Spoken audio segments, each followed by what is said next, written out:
general public comment in person? Like, I know I heard it. Well, Yeah. if I could say something before we get into it, just so you'll know where I stand on this. I'm personally very familiar with violence and hate. I have bullet wounds and knife wounds to prove that I've had people trying to kill me because they hated me. This isn't something I read about. This is something I've experienced. I am a Jew. My mother is a Jew. My father is Cherokee, but I am an American. I've been born here, and this is my country. I've had the privilege to stand along the side of men and women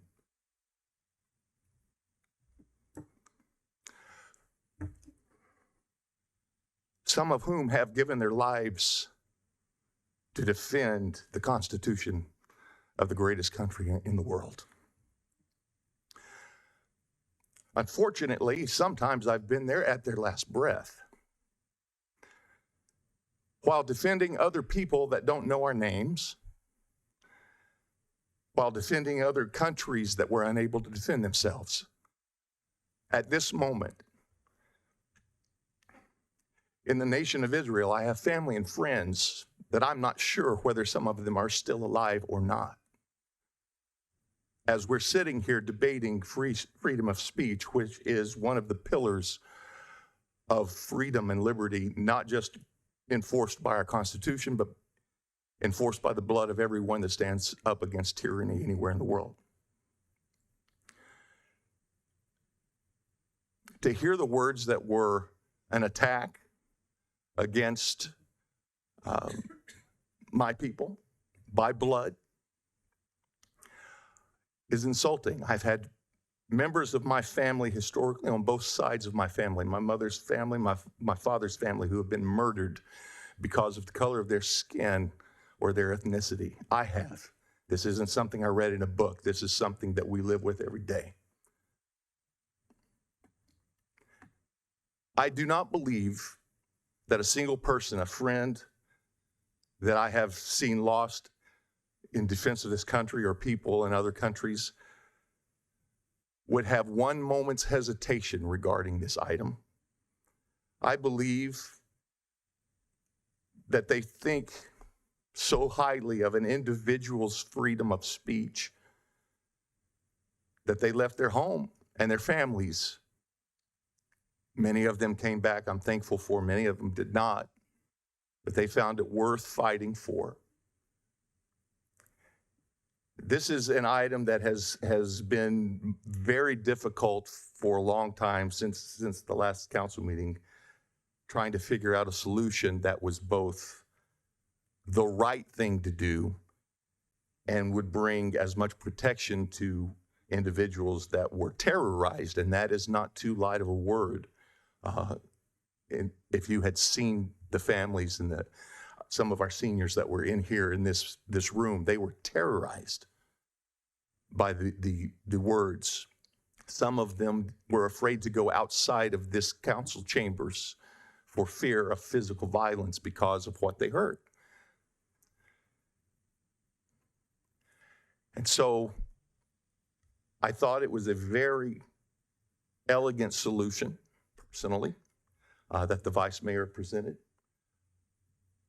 I think that keeping Zoom available for our agendized items is something that we have some level of control against any of the hate speech of any kind, bigotry of any kind. I also would be in favor of having public comments be for those that are here and present in this chambers. We do value the public comments and the letters that we are sent. We read them. I read them, every one. I do believe every one of my colleagues do as well. I am just not willing to let a certain very small, and I'm going to try to keep a professional attitude as much as possible in describing the individuals that are spewing this kind of vitriol and garbage.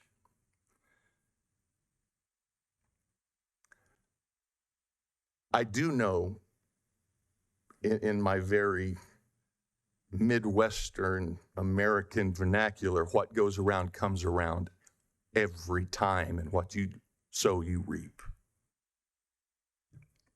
But I'm not going to let that kind of a mindset, as small as it may be, win over all the years of sacrifice that the signers of the Constitution sacrificed, that every single person that fought for the freedom of speech sacrificed, that our children and our young people and our seniors in this community right now, they have a voice and their voice still matters. And I am not willing to have that voice silenced because some idiot spews hate on a phone line. Or on Zoom. I'm not willing to do that. I would much rather shut that person up when they violate the regulations and the rules of these meetings than to take a risk that one of our very valued residents feels that they cannot be heard, won't be heard, and are cared for. It's a very thin line that we have to walk of what's right and what we're comfortable with, but I really don't see that I can justly, on my behalf, in my personal opinion, I cannot shut up the opportunity and stop the opportunity for our residents to speak on agendized items, especially the ones that are physically unable to be here. And so I'm going to stop. I took a lot of time. Is there any more?